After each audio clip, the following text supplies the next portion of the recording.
Во големата пазарна понуда на зеленчукови производи свое место од не толку одамна има и за нас релативно непознатата бриселска зелка или прокелј. Оваа култура се уште има срамежливо место и третман кој него заслужува со оглед на неговите специфики. Не, никогаш. А зашо не знам? Па ретко. Убави се, квалитетни се, но ретко го користам. Не користам.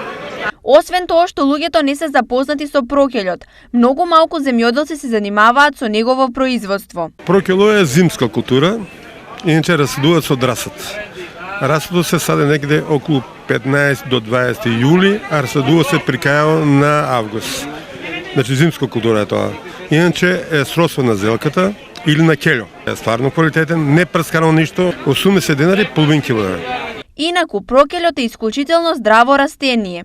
Поради својата содржина на витамин С и железо, спречува и подобрува случаи на анемија со дефицит на железо, нерастврливите влакна обезбедуваат чувство на ситост, а помага да се елиминираат токсините и отпадоците од телото. Прокелјот или бриселската зелка датира од 19 век од Брисел, пошто и го добил своето име. Нивна најголема примена може да се забележи во Холандија и во други региони од Европа. За разлика од прокелјот, стандардните за нашата кујна продукти и денес се купуваа, а ева и по кои цени.